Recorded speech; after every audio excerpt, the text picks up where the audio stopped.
I've been working as a 999 call handler for a little over a year now. It's a decent job, not as well paid as you'd think, and the shift hours are a bitch. But I'm a university dropout who took what I could get. When someone calls 999 and asks for an ambulance, I'm one of the people they might end up speaking to. People always say, "I wish I had your job, it must be so exciting." Most of the time, it's usually busy with people complaining that their ambulance hasn't arrived yet, like it's a pizza. Sometimes we get the rough calls, people who are choking or in cardiac arrest. I've talked to countless people through CPR on their parents, grandparents, friends, sometimes even their kids, which always leaves a sour taste in my mouth. You don't get too long to dwell on it, though. Hang up once the paramedics take over, write your notes, go green again. That means you're ready to take another call. Sometimes it's good. You get grateful parents when you've helped them stop their kid's head from bleeding, or a lovely old lady whose husband is having a heart attack and you reassure her that help is on the way.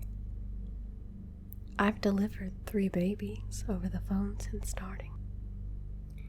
Those are my standout moments.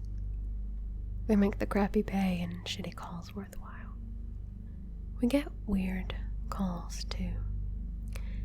I don't mean people who are crazy, although we get our fair share of them. Usually they're pretty tame. They'll call you every name under the sun and then hang up. We aren't like the police. We can't just hang up on a caller if they abuse us. If they hang up, we have to call them again until we've finished the call. When you've got someone who answers every question with, "Go fuck yourself," you're in for an evening of fun and games. I took my first really weird call when I was being mentored. We'd done our classroom training, passed our exams, and we were out on the floor doing night shifts. My mentor was James, a call handler who had been there for 18 months when I joined. I was pretty pissed off on this night. Everyone else who started training with me had graduated from mentoring. I was getting consistent praise for my calls. I followed the protocols to the letter. So what was I doing wrong? I heard the beep in my ear and asked for the address. This is a test call. Before I could say anything, before the voice had even finished the sentence, James practically launched himself over my shoulder and hit the mute button on my phone, so anything I said wouldn't be picked up on. I looked at him like, "What the ever-loving fuck are you doing?" And he just shook his head. 5 seconds passed, and then the cool female voice came through again. Test call failed. The line closed down, and James put my screen into training mode so that no new calls would come through. He stood up and gestured for me to do the same. "Another one, Anna." He called over to the control manager, who frowned and turned to the whiteboard. She added a tally mark under the heading Test Calls, April. It was the 6th mark. We were only halfway through the month at this point. Then he nodded his head in the direction of the door, and I followed him into the training room. "Your training is done," he said. His voice was dull, not like it was annoyed, more resigned. I was thrown. Had I done something wrong? I thought graduating from mentoring was a good thing, but James looked like I'd killed his cat. "Holly, we don't answer the test calls. We never answer them. Say nothing. When they come through, put yourself on mute.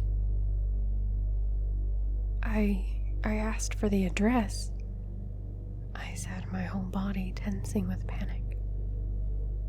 It's okay, he reassured me. There are 5 seconds between them saying, "This is a test call," and "test call failed." As long as you don't speak in that time, you're safe. This is where I started to think it was a big joke. This was my initiation, wasn't it? I'd passed my mentoring, so now they had to do their version of hazing. Convince the newbie that there's some creepy conspiracy on the 999 lines. I laughed, but James's expression was deadly serious. I'm not kidding, he said firmly. Look, we've had people go missing before. They reply to a test call and they ask for the address again or tell them to cut it out, and they don't show up to work again. They don't answer messages or calls. We've sent police to their houses. They aren't there. They vanish. And it's always after they talk on a test call. We've tried listening to the recordings, but they're gone. It's like the call never existed.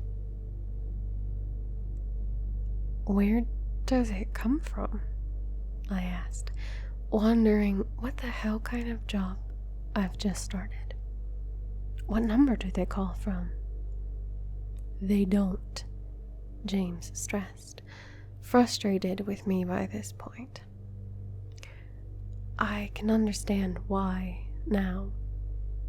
None of us like to talk about the test calls. It makes us nervous. We've queried it with the police, the telecom companies, the government. There's no reason for it. No other service gets them. The other regional control centers don't even get them.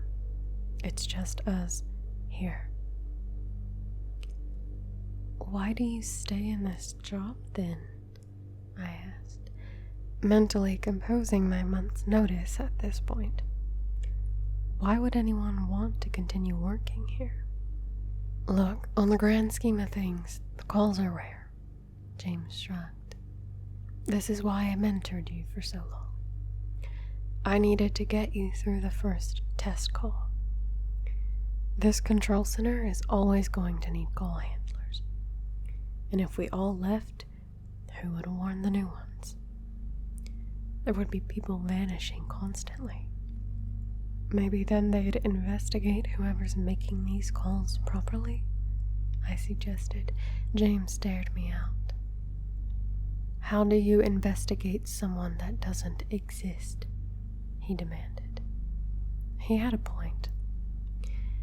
The test calls eventually became a normal feature of the job, ranking on my list of irritations somewhere between the regular caller who wants to tell us about his penis all the time, and people who start their call with, well, it's not an emergency, but... You hear the voice, you hit the mute button, you wait for it to be over, and you let the control manager know. No one's vanished since I started. We've had new intakes, and all of them have made it through their test calls. Some walked out of the job immediately, as soon as it was explained to them. Some stayed and accepted that as long as you're silent, you're safe. I thought the ones who left would run to the press, but no one ever does. I doubt anyone would believe them. They just write it off as bitter ex-employees trying to smear the ambulance service. I've been here long enough that they're trusting me as a mentor. The next intake finish their training in a couple of days, and then they're out on the phones with us. It's a little nerve-wracking. I don't just mean the test call. Seeing any newbie take their first death, giving CPR instructions in a shaky little voice with their hand hovering over the compression counter at all times. It's enough to get the blood pressure rising.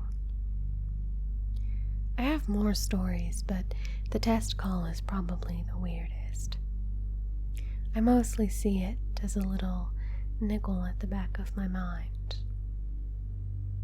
I'm always aware that the next call might be a test call, but I'm also aware that it might be a death, or a birth, or a broken leg, or a tummy ache. The satisfaction of a good call and the comfort of a regular salary outweighs having to be silent on the line for 5 seconds every few weeks or so. I'll try an update later in the week with a few of my more fun, weird stories from my time on the phones, now that the unpleasant one is out of the way. I'll let you know how the newbie's first test call goes too. Fingers crossed we can get it out of the way nice and early, or I'll be a nervous wreck for the next couple of weeks.